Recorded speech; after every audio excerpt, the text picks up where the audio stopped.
بسم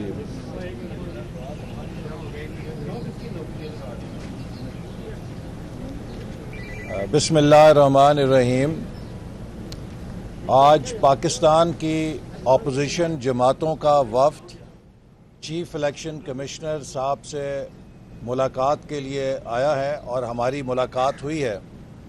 جیسا کہ آپ جانتے ہیں کہ پاکستانی سیاست کے سب سے بڑے فراڈ کا کیس پچھلے 7 سالوں سے زیر التوا ہے، چونکہ وہ لیڈر اور وہ پارٹی جس نے بیرون ملک مقیم پاکستانیوں کے جذبات کو ایکسپلائٹ کر کے انہیں جھوٹے نعرے دے کر کروڑوں اربوں روپے ان سے ہتھیائے ڈونیشنز کے نام پر، اور ان بیرون ملک مقیم پاکستانیوں کی جو خون پسینے کی کمائی تھی اسے پاکستان میں اللیگل طریقے سے نہ صرف لایا گیا بلکہ اس سے درجنوں غیر قانونی قوانین کی خلاف ورزی کرتے ہوئے اکاؤنٹس کھولے گئے اور ان اکاؤنٹس کو چھپایا گیا الیکشن کمیشن آف پاکستان سے، قوانین سے، اور انہیں پرائیویٹ طریقوں سے آپریٹ کر کے کروڑوں روپے خرد برد کیے گئے اس پیسے میں جو بیرون ملک مقیم پاکستانیوں کا ٹرسٹ تھی۔ یہی نہیں بلکہ پاکستان کے آئین اور قانون میں جس چیز کی صراحاً ممانعت ہے کہ ممنوعہ ذرائع سے، غیر ملکی ذرائع سے، غیر ملکی شہریوں سے، غیر ملکی کمپنیوں سے، غیر ملکی لابیز سے پاکستان کی کوئی پولیٹیکل پارٹی فنڈنگ حاصل نہیں کر سکتی۔ پی ٹی آئی نے پاکستان دشمن ممالک کے ذرائع سے بھی غیر آئینی ممنوعہ ذرائع سے فنڈنگ حاصل کی۔ یہ تمام ثبوت الیکشن کمیشن کو پیش کیے گئے اور گزشتہ 7 سالوں میں پی ٹی آئی مسلسل مختلف قانونی موشگافیوں کا سہارا لے کر، لیگل پروسیجرز کا سہارا لے کر کبھی الیکشن کمیشن کو روکتی رہی، کبھی عدالتی کارروائی کو روکتی رہی، اور اس غیر ممنوعہ فنڈنگ کیس سے راہ فرار اختیار کرتی رہی۔ بالآخر الیکشن کمیشن کی اسکروٹنی کمیٹی نے کئی سالوں پہ محیط تحقیقات کی رپورٹ کمیشن کو جمع کرا دی، اور جب یہ رپورٹ جمع کرائی گئی تو پی ٹی آئی نے اس کارروائی کو مخفی یا خفیہ رکھنے کا مطالبہ کیا کہ اس کارروائی کو ان کیمرہ رکھا جائے، اس لیے کہ ان کی چوری پکڑی گئی۔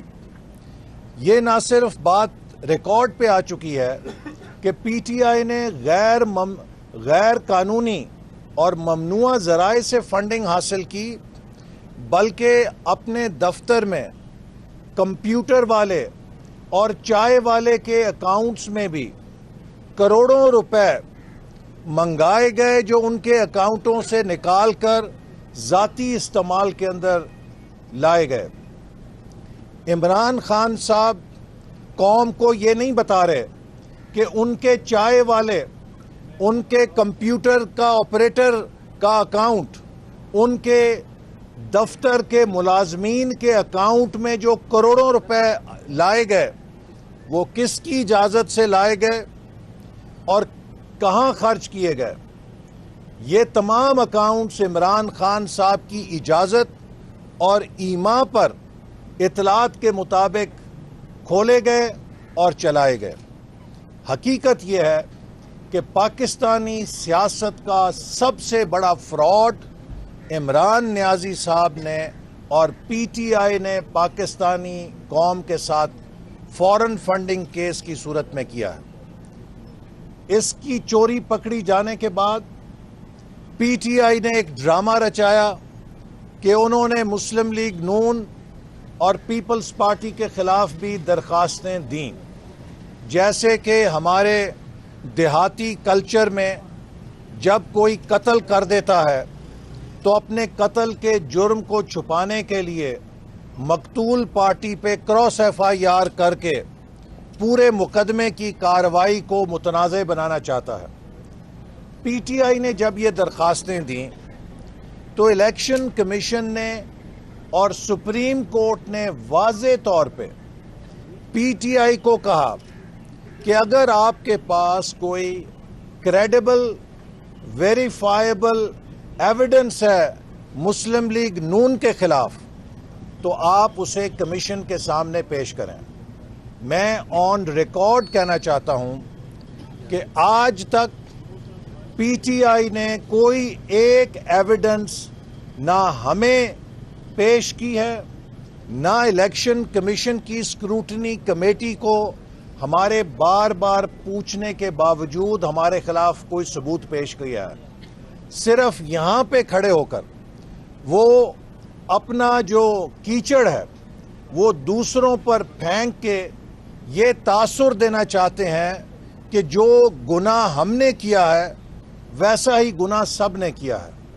میں واضح کرنا چاہتا ہوں کہ آج تک PTI ہمیں کوئی ہمارے خلاف ایویڈنس یا الیکشن کمیشن اسکروٹنی کمیٹی کو پیش نہیں کر سکی جس کے لیے ہم جواب دہ ہوں، اور اگر میں انہیں مطالبہ کرتا ہوں کہ ان کے پاس ہماری ممنوع فنڈنگ کا کوئی ثبوت ہے تو برائے مہربانی اگلے 7 دنوں کے اندر آپ اسکروٹنی کمیٹی کو پیش کریں تاکہ ہم اس کا جواب دے سکیں۔ لیکن آپ اپنے گناہوں کے لیے، اپنی چوری کے لیے قوم کو جواب دہ ہیں اور ہم آپ کو اس سے راہ فرار اختیار نہیں کرنے دیں گے۔ ہم نے مطالبہ کیا ہے کہ الیکشن کمیشن فوری طور پہ فورن فنڈنگ کیس کا فیصلہ کرے، چونکہ غیر قانونی، غیر آئینی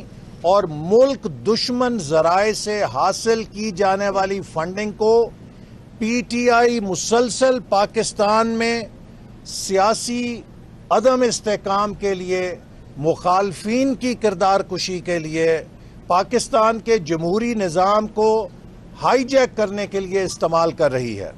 یہ لیول پلینگ فیلڈ نہیں ہے کہ تمام سیاسی جماعتیں فنڈنگ کے قوانین کا احترام کریں، مگر ایک پارٹی جو ہے وہ غیر آئینی ممنوع ذرائع سے ملک دشمنوں کے پیسوں کے ساتھ پاکستان کے سیاسی عمل کو تہ و بالا کرے، اس میں مخالفین کی کردار کشی کرے، اس میں سیاسی عمل کو ہائی جیک کرے۔ اور آخر میں ایک بار پھر عمران نیازی صاحب کی جو گفتگو ہے، جو انہوں نے قومی قائدین کا تمسخر اڑایا ہے، اس کا شدید ترین مذمت کرنا چاہتا ہوں۔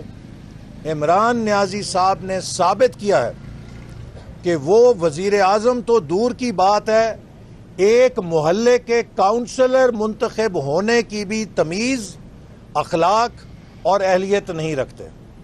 جس ملک کا اتنا بدتمیز اور بد زبان وزیر اعظم ہوگا، اس ملک کی دنیا میں کیا عزت ہوگی؟ عمران نیازی صاحب اپنے نوجوانوں کی، اپنے فالوورز کی جو تربیت کر رہے ہیں، اس نے پاکستانی سیاست میں جو زہر اور نفرت گھولی ہے۔ عمران نیازی تو شاید انشاءاللہ تعالی تحریک عدم اعتماد کے بعد یہ جانے لگے ہیں، یہ فارغ ہو جائیں گے اور یہ تاریخ کے ڈسٹ بن میں چلے جائیں گے، لیکن جو نفرت اور زہر یہ ہمارے معاشرے میں گھول گئے ہیں، یہ معاشرہ کئی سالوں تک اس زہر کے اثرات سے نبرد آزما رہے گا۔ میں امید کرتا ہوں کہ الیکشن کمیشن فوری طور پہ فورن فنڈنگ کیس کا فیصلہ کرے گا تاکہ پاکستانی سیاست کو ہم ممنوع ذرائع سے، ملک دشمن کی فنڈنگ سے جو لوگ सेबोताज कर रहे हैं, जो मुल्क के सियासी एजेंडे को बैरूनी हाथों और बैरूनी लॉबीज के एजेंडे पर चलाने की कोशिश कर रहे हैं, उसका कला कमा हो सके। बिस्मिल्लाहिर्रहमानिर्रहीम। एहसन इकबाल साहब ने बड़े तफसील से आज के चीफ इलेक्शन कमिश्नर के साथ मुलाकात का जिक्र किया। हम तमाम जहाँ पर अपोजिशन जमातें हैं, हमने तहरीरी तौर पर भी अपने चीफ इलेक्शन कमिश्नर को एक लेटर दिया है, हमारे दस्तखत हैं। हम चाहते हैं कि जो इमरान खान साहब की चोरी पकड़ी गई है। अपोजिशन रहनुमाओं की गुफ्तगू आपने मुलाहिजा की। नाज़रीन, आगे बढ़ते हुए आपको अहम खबर दें। लाहौर में ओन चौधरी के घर पर तरीन ग्रुप के अरकान का इजलास। तरीन ग्रुप के इजलास में शिरकत के लिए अरकान की आमद जारी है। नौमान लंगड़ियाल, मेहर असलम भरवाना तरीन ग्रुप के इजलास में शिरकत के लिए पहुंच चुके हैं। आपको कुछ मनाज़िर भी दिखा रहे हैं। तरीन ग्रुप के इजलास में शिरकत के लिए अरकान की आमद का सिलसिला भी जारी है। बात करेंगे हमारे नुमाइंदे हनीफ खान से। हनीफ खान, बताइएगा कौन कौन इस इजलास में शरीक है? जी बिल्कुल ऐसा है कि जंगीर तरीन ग्रुप का आज इजलास ओन चौधरी की रिहाइशगाह पर हो रहा है। इस इजलास में शिरकत के लिए जो हुकूमत के नाराज अरकान और जंगीर तरीन ग्रुप के अरकान यहाँ पर पहुँचना शुरू हो गए हैं। यहाँ पर अब तक अजमल चीमा, सईद अकबर नूरानी, ताहिर रंधावा समेत दीगर यहाँ पर अभी तक पहुँच चुके हैं। अभी मजीद बताया जा रहा है कि अरकान की आमद होगी। वज़ीर का कहना है कि अब से थोड़ी देर के बाद इजलास शुरू होगा, जिसमें हुकूमत के हवाले से अपनी मजीद स्ट्रेटेजी जो है वो तय की जाएगी। इजलास अभी जारी है। हनीफ खान, आगाह करने का शुक्रिया। और अहम खबर आपको देंगे कि वज़ीर आज़म से गवर्नर पंजाब और वज़ीर आला ने मुलाकात की है। मुल्क की सियासी सूरत हाल पर तफसीली गुफ्तगू की गई। वज़ीर आज़म इमरान खान का कहना था, सियासी महाज पर पहला और अहम मरहला इस्लामाबाद है। हुकूमत सियासी महाज पर पुरएतमाद और मुस्तहकम है। मज़ीद जानेंगे हमारे नुमाइंदे शाहिद चौधरी से। शाहिद चौधरी, मुलाकात का अहवाल बताइएगा। वज़ीर आज़म इमरान खान की जानिब से क्या कहा गया? जी बिल्कुल, वजीर आजम इमरान खान ऐवान वज़ीर आला के अंदर मुलाकातों में मसरूफ हैं। सबसे पहले गवर्नर पंजाब चौधरी मोहम्मद सरवर और वज़ीर आला पंजाब सरदार उस्मान गुज़ार के साथ जो है उनकी मुश्तरका तौर पर जो है वो मुलाकात हुई है। मुलाकात में मुल्की सियासी सूरत हाल पर तफसीली जो है तबादला ख्याल किया गया। इसमें जो है वज़ीर आजम इमरान खान का कहना था कि सियासी महाज पर पहला और अहम मरहला जो है वो इस्लामाबाद है। हुकूमत सियासी महाज पर पुरइत्माद है, मुस्तहकम है। और उनका ये भी कहना था कि पंजाब की सियासी सूरत हाल पर भी जो है तफसीली मुशावरत जो है आज की जाएगी और तफसीली मुशावरत के साथ ही फैसला किया जाएगा। वज़ीर आज़म इमरान खान से गवर्नर पंजाब और चौधरी और वज़ीर आला पंजाब ने जो है वो मुलाकात की। इसके साथ साथ मुलाकात में सूबे के इंतजामी अमूर और जारी तरक्याती मनसूबों पर पेशरफ्त का जायजा भी लिया गया है। वज़ीर आला उस्मान गुज़ार ने अरकान असम्बली के साथ जो है मुलाकातों के हवाले से भी उनको बरीफ किया कि कल बड़ी तादाद के अंदर अरकान असम्बली के साथ उनकी मुलाकातें हुई हैं और जो नाराज अरकान है उनको मनाने का सिलसिला जो है वो भी जारी है। इसी हवाले से आज जो सूबाई गुजरा है वो भी वज़ीर आज़म इमरान खान के साथ जो है वो मुलाकातें करेंगे और उसमें तमाम तर सूरत हाल से आगाह करेंगे। जी बहुत शुक्रिया शाहिद चौधरी, मुलाकातों का अहवाल बता रहे थे। और अभी शामिल करेंगे news updates. This news update is brought to you by Qarshi सुर्फी टैबलेट्स। ना रहे कोई कफसदा, ना है कोई खौफसदा। मैं इस्तेमाल करती हूँ लासानी अर्के महजल, लासानी अर्के महजल। and Al Razik Garden Housing Scheme, a project of Bismillah Developers.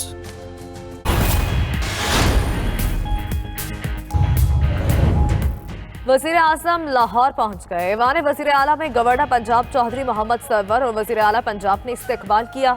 Governor और वज़ीर आला के साथ सियासी सूरत हाल पर मुशावरत होगी।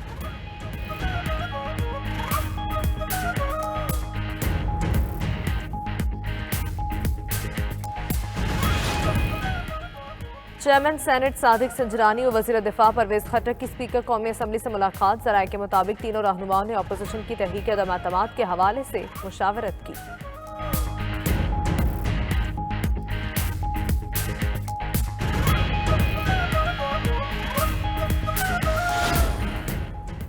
और बलूचिस्तान में वज़ीर आला अब्दुल क़ुद्दूस बजंजो के खिलाफ तहरीक अदम-ए-एतमाद की तैयारियां। बलूचिस्तान अवामी पार्टी के ज़हूर बुलैदी ने तस्दीक कर दी। ज़हूर बुलैदी का दावा है पार्टी के मरकजी और सूबाई कायदीन, मेंबरान सूबाई असम्बली, अरकान कौमी असम्बली और सेनेट से मुशावरत जारी है।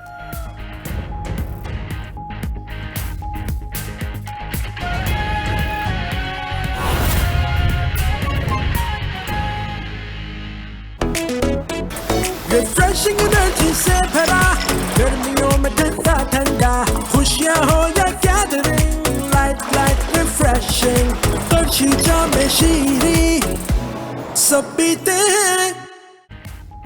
न्यूज अपडेट्स आपने मुलाहिजा की। एक बार फिर आपको बराह रास्त इस्लामाबाद लिए चलेंगे। अपोजिशन रहनुमा इलेक्शन कमीशन के बाहर मीडिया से गुफ्तगू कर रहे हैं। कर नहीं सकते, लेकिन अखलाक भी होता है और मुल्क को भी चलाना होता है। मुल्क के बड़ों का अंदाज ऐसा नहीं होता, लिहाजा हम इसकी शदीद मजम्मत करते हैं।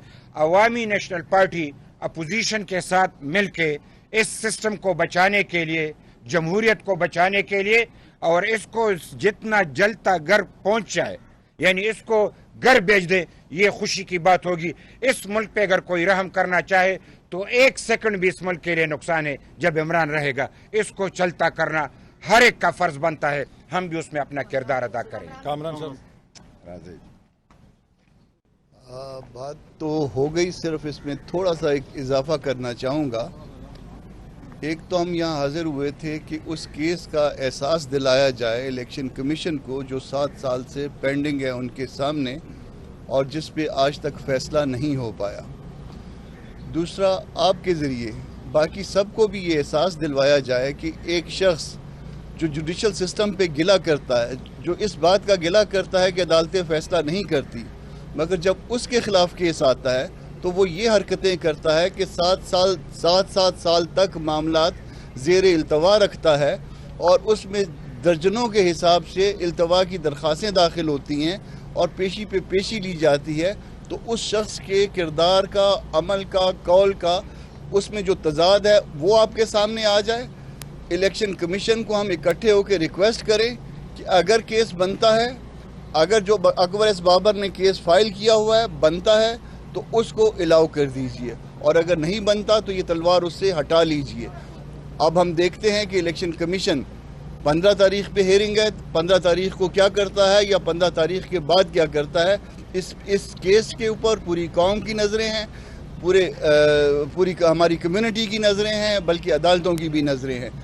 इसके साथ साथ एक बात जो इमरान खान साहब ने कल के जलसे में कायदीन के हवाले से की, तो उस हवाले से ये कहना चाहूँगा कि ये जो बात आपने की, जो गलीज़ ज़बान आपने इस्तेमाल की, ये आपके बड़ों की तरफ से जो आपको तरबियत थी, ये उस तरबियत का जो है ना वो अंदाज़ा इस बात से होता है कि आपको क्या तरबियत दी गई थी। हमको ये तरबियत नहीं दी गई, इसलिए हम इस बात का जवाब भी देना जो है मुनासिब नहीं समझते। बहुत मैं इसमें ज़रा 2 बातों का इजाफा करूँगा। एक तो यह है कि जैसे आज हमने इलेक्शन कमीशन से इस्तदा की है कि गैर मुल्की फंडिंग केस का फौरी फैसला किया जाए, मैं बहुत ही अदब के साथ इस्लामाबाद हाई कोर्ट से भी इस्तदा करना चाहूँगा कि एक सहाफ़ी राना इब्रार साहब ने गलती की कि उन्होंने वज़ीर आज़म साहब से गैर मुल्की तहाइफ का हिसाब पूछ लिया। कई महीने गुजर चुके हैं, हमारे वज़ीर आज़म साहब कौम को या अदालत को ये नहीं बता पा रहे कि उन्होंने कितने गैर मुल्की तहाइफ वसूल किए हैं। मैं शफाफियत के लिए, ट्रांसपेरेंसी के असूलों के लिए, गुड गवर्नेंस के असूलों के लिए इस्लामाबाद हाई कोर्ट को ये इस्तदा करूँगा, chief justice Islamabad high court से इस्तदा करूँगा कि बराए मेहरबानी वो वज़ीर आज़म को हुक्म दें, चूँकि ये केस इस्लामाबाद हाई कोर्ट के ज़ेरे समात है, कि वो कौम को बताएं कि उन्हें कितने गैर मुल्की तहाइफ मिले हैं। गैर मुल्की फंडिंग में भी घपला, गैर मुल्की तोहफों में भी घपला, और कहने को सादिक और अमीन। और आखिरी बात, मैं वफाकी सेक्रेटरीज़ को ये बात कहना चाहूँगा, पाकिस्तान के रूल्स ऑफ बिजनेस के तहत तमाम वफाकी सेक्रेटरीज़ अपनी अपनी वजारतों के रिकॉर्ड के कस्टोडियन हैं। हमें इतलात मिल रही हैं कि वज़ीर आज़म ऑफिस में और वजारतों के अंदर वज़रा कुछ रिकॉर्ड तल्फ करने की कोशिश कर रहे हैं, अपनी करप्शन के सबूत मिटाने की कोशिश कर रहे हैं। हर वफाकी सेक्रेटरी का फ़र्ज़ है कि वो फौरी तौर पे अपनी वजारत के तमाम रिकॉर्ड को महफूज बनाए। अगर किसी वजारत में कोई सरकारी रिकॉर्ड में खुर्द बुर्द या उसे मिसिंग पाया गया तो इसकी जिम्मेदारी मुतलका वफाकी सेक्रेटरी पर होगी। ये हुकूमत अपनी शिकस्त देखकर अब दफ्तरों के अंदर अपनी करप्शन के तमाम निशानात मिटाने की कोशिश कर रही है, और अगर किसी ने इन्हें ऐसा करने की इजाज़त दी तो वो सरकारी अफसर भी उस करप्शन में पार्टनर तस्वर किया जाएगा। मैं उम्मीद करता हूँ कि सेक्रेटरी हजरात फौरी तौर पे जब तक कि तहरीक अदम एतमाद का फैसला नहीं होता अपनी अपनी वजारतों के तमाम जो दस्तावेजात और रिकॉर्ड हैं उसको महफूज करेंगे। जी जी मैं बलूचिस्तान नेशनल पार्टी की जानिब से प्राइम मिनिस्टर इमरान खान साहब को ये कहना चाहूँगा कि चंद दिनों से जो तकारीर वो कर रहे हैं मियां साहब के बारे में, जरदारी साहब के बारे में, मौलाना फजल रहमान साहब के बारे में, मैं समझता हूँ कि उसे एज ए प्राइम मिनिस्टर ये ज़ेब नहीं देता कि वो पाकिस्तान के मुल्क के तमाम जमहूरी अकाबरीन के हवाले से ऐसे अल्फाज इस्तेमाल कर रहे हैं। मैं समझता हूँ ये उसकी सियासी इखलाकी शिकस्त है। उसे नज़र आ रही है कि वो इखलाकी तौर पे शिकस्त खा चुके हैं